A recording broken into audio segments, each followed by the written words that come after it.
Hallelujah, praise the Lord.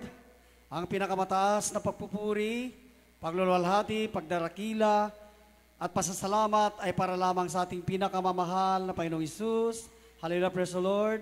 Ako ay nagpapaabot ng dubling respeto at paggalang sa ating dearly beloved and honorable evangelist, Wildy Estrada Almeida, 10-time prophet of our loving God, at sa patuloy na pag-alaala at pagsasariwa sa mga ginituang turo at aral na iniwan sa atin ng ating beloved assistant pastor, Lina C. Almeida, ang ating mama dear, hallelujah, praise the Lord, at pagbati rin sa kanilang beloved children, in the whole Almeida family, hallelujah, sa ating beloved ordained preacher, sa kanyang buong sambahayan, sa mga beloved preachers, sa mga beloved pastoral workers, sa inyo beloved brethren, mga pinagpalang webcast viewers, hallelujah, praise the Lord. Ako ay nagpapasalamat sa dakilang pagkakataon na ito na binigay sa akin ng ating pinakamamahal na Panginoong Hesus para siya ay mapasalamatan. Pero bago ako magpatotoo, ako ay babati muna ng happy and blessed 64th birthday sa ating beloved ordained preacher, Fernando Nanding Manalang. Hallelujah, praise the Lord. Hallelujah. So, ako ay nagpapasalamat sa pagkataong ito. Hallelujah.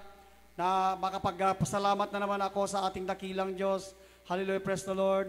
Na mula nung nakakilala kami sa kanyang banal na gawain, hallelujah, binago niyang tunay ang aming buhay. Hallelujah, praise the Lord.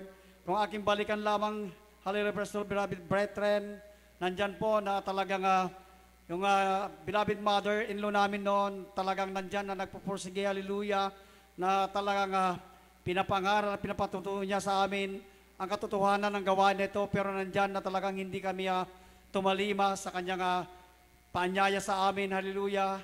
Nandyan na ginagawa na niya ng paraan, hallelujah, praise the Lord. Nandyan na talagang nagdaraos sila ng Bible study sa aming bakuran. Nandyan na hindi rin kami lumalabas for the time of Bible study na nandyan, hallelujah, praise the Lord.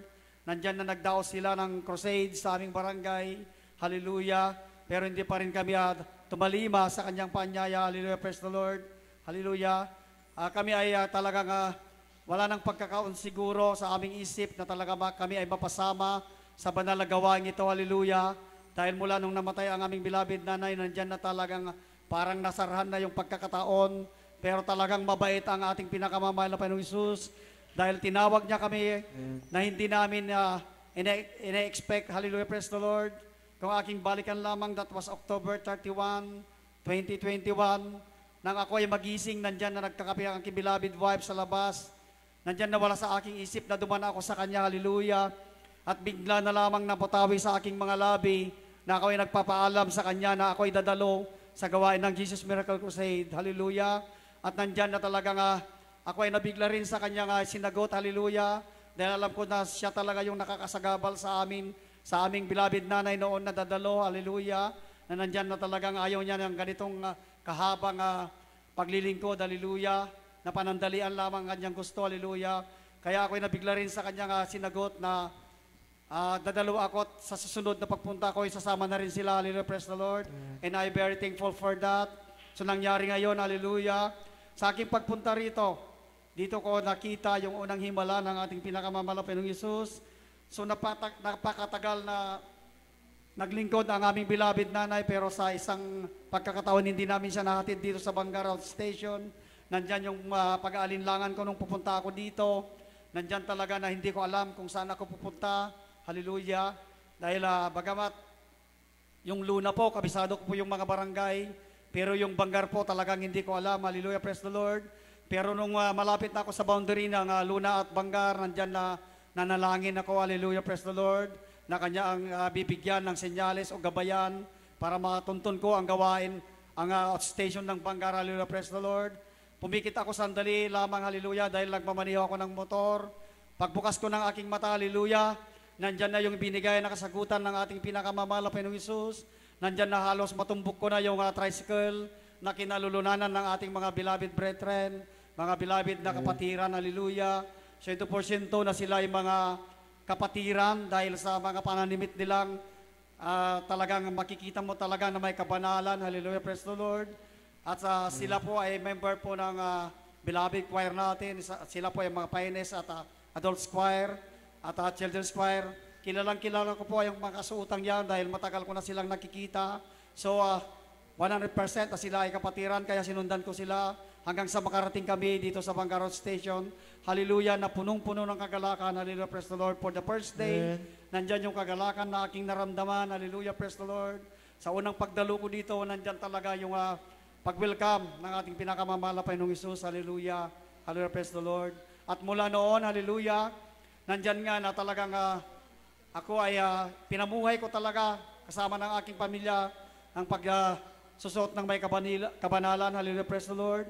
At para hindi na ako matisod muli na magsuot ng mga makasanlibutang kasuotan, nandyan na pagdating namin sa aming bahay pagkatapos ng sambahan dito, hallelujah, nandyan na tinipong ko lahat yung mga pinakaingatong kong mga camouflage short, dahil nandyan na talagang kolektor ako noon ng camouflage short, hallelujah, mga jersey uniform na napakarami, hallelujah, dahil ako po yung umaarkila ng sastre bawat basketball tournament sa ating bayang Luna. Nandyan po na talagang kinakausap ko yung nananahi na talagang ginagawa niya ako ng iba't ibang uniform sa iba't ibang barangay, hallelujah, praise the Lord. At bilang pagtanaw niya sa akin ng utang na loob, nandyan talagang ginagawa niya ako. Napakaraming jersey uniform, hallelujah. Pero nandyan na pinamigay ko na lahat para hindi na ako matisod na magsuot ng makasanlibutang kasuotan. Hallelujah, praise the Lord. At sa patuloy na pagdalo at pakikinig ng pakikinig sa pinapangaral dito sa banal na pulpito, nandyan na natututo tayo. Hallelujah. Nandyan, hallelujah, praise the Lord, na tayo ay nabuhay. Hallelujah. Ayon po sa kagustuhan ng ating pinakamamahal na Panginoong Hesus. Hallelujah. Nandyan po na noong una, nandyan na taglay-taglay ko rin ang isang sakit po na talagang mula nang ako ay nagbinata, nandyan na talaga yung asma na dalang-dala ko, yung ubo na bawat pagsapit po ng September to December, nandyan na talagang gustuin ko man o hindi, nandyan na talagang ako ay inuubo talaga, hallelujah. Pero nung ako ay kinausap ng ating beloved ordained preacher, nandyan na sinabi niya sa akin dahil kasabay nung COVID na yan, hallelujah, nandyan na talagang 100% na ako ay biktima ng COVID-19 noon dahil yung kasama ko palagi na barangay captain po ng barangay Pitpitak, nandyan po na siya ay pumanaw po sa COVID-19, hallelujah. Nandyan po na kinausap ko ang ating beloved ordained preacher at sinabi niya samahan ko ng dalangin at ayuno. Nandyan na talagang nung una, nagalinlangan ako, hallelujah, praise the Lord. Pero sabi ko, wala namang mawala kung subukan ko, hallelujah. Nandyan na sinubukan ko talagang mag-ayuno. Nandyan na gabi-gabi ako nananalangin sa aking paggising sa umaga, hallelujah, praise the Lord. Sa bawat libre ako na talagang nandyan ako sa aming CR, nandyan ako sa aming kwarto, nandyan na nanalangin ako, hallelujah, sinabayan ko ng ayuno. At mula noon, hindi na po bumalik ang aking karamdaman, hallelujah, praise the Lord, hallelujah. At kung sa mga biyaya lamang, napakaraming biyaya, hallelujah, praise the Lord. Dahil, hallelujah, tayo ay punong-puno noon ng biyaya, hallelujah, praise the Lord. Pero ganyan, kapag hindi natin napag-ingatan yung mga biyayang yan, in a single twinkling of a finger, nandyan na talagang nawawala, hallelujah, praise the Lord. Dahil ito ay nakuha lamang sa mabilis na paraan, nandyan din na naalis ng kusang inaalis ng ating pinakamamahal na Panginoong Hesus dahil para tayo ay ituwid. Hallelujah, praise the Lord, hallelujah. Nandyan din yung pagliligtas, kung sa pagliligtas lamang, ilang beses ko nang napatunayan, hallelujah, praise the Lord, ang pangangaral sa atin ng ating mga parents in the Lord, hallelujah. Nandyan na kapag nandyan ka na sa kapahamakan, banggitin mo lamang ng malakas na hallelujah, praise the Lord, in Jesus' name, hallelujah, praise the Lord. Mga tiyak na kapahamakan at disgrasya, nandyan na talagang tumatalsik. Mga karamdaman, tumatalsik, hallelujah, praise the Lord.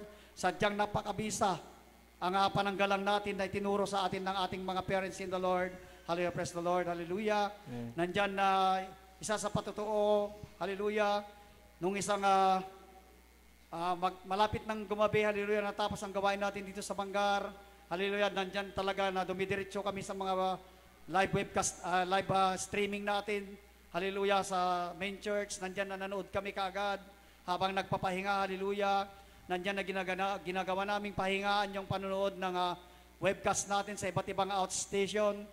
Nandyan na sinabihan ko sa isa sa aking beloved anak na magluto. Kasi every Sunday kapag dumadalo kami, nandyan na talaga hindi kami kumakain ng umaga. Kaya pagdating namin sa aming bahay, nandyan na gutom kami talaga, hallelujah. At siya ay pinagluto ko po, hallelujah. Nandyan na nakita ko siyang aliw na aliw po nakikinood sa aming pinanunood sa main church natin, hallelujah. At biglang napaisip sa akin, ang kanyang niluluto, hallelujah, ng kanyang pinuntahan, nandyan na talagang lumiliyab na yung gasol, hallelujah, praise the Lord. Nandyan na napakalaking apoy na po, hallelujah.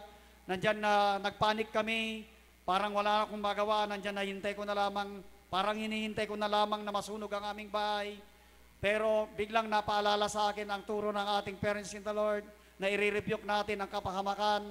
Nandyan na nabanggit ko yung hallelujah, praise the Lord, hallelujah. Nandyan na pinaisip sa akin, ginapang ko po yung gasol, hallelujah. Nandyan na isinara ko po at namatay po ang apoy niya, hallelujah, na napakalaki. At wala pa lang, nandyan na kami ay nasasanay na sa napakaraming disaster sa pagpatupad po ng aming tungkulin sa barangay. Pero nandyan pala, walang ibang master of disaster kundi ang ating pinakamamahal na Panginoong Hesus, hallelujah. Lord. Yung latest po na patutuo ko po, hallelujah, na hindi ako nakadalo nung isang Holy Supper natin, nandyan po na talagang tatlong kwan po yung aking asikasuhin, nandyan po na talagang nandyan na yung pagbabayad nila sa mga binanta naming lupa, pero hallelujah, lahat po yun ay talagang biglang nawala, hallelujah, at hindi natuloy, hallelujah, praise the Lord. Ang masaklap pa doon, hallelujah, talagang pinaalalahanan kami ng ating pinakamamahal na Panginoong Hesus. Nandyan na nanonood ako sa main church natin, hallelujah. Biglang dumating po ang aking beloved daughter, nandyan po na ibinigay ko po yung beloved apo ko sa kanya, nandyan po na kinandong niya. At dahil mainit po yung panahon, nandyan na hinatak niya po yung electric fan, yung stand fan, hallelujah. At bigla pong natumba yung electric fan sa kanilang kandong, hallelujah. Akala ko lamang ay natumba lamang na nagpapatulong siya, pero pala kinukuryente na pala ng napakalakas na voltahe ng kuryente, hallelujah, praise the Lord. Dahil yung wire pala ng electric fan na yan ay talagang wala na talaga at naipulupot na doon sa electric fan mismo yung wiring ng electric fan. Nandyan na napalakas yung kuryente, hallelujah, praise the Lord. At nang hawakan po lamang yung electric fan para ibangon ko, nandyan po na hinigop ako, hallelujah. At nandyan po na dumikit yung dalawa kong kamay doon sa electric fan, hallelujah. Wala na kaming magawa, nandyan na nagiiyakan na kami, hallelujah. Pero bigla akong nasambit ang hallelujah, praise the Lord. Natumba po ako, hallelujah.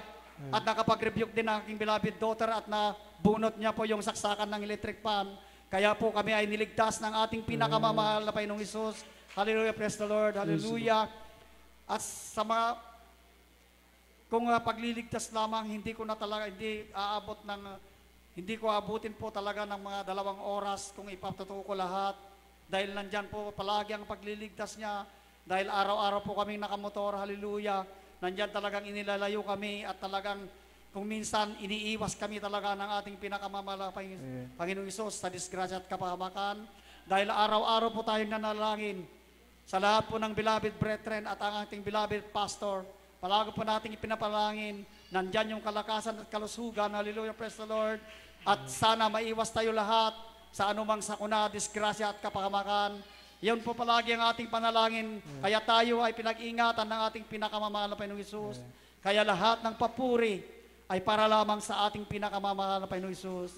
Hallelujah, praise the Lord, amen. Amen. Praise the Lord. God bless po.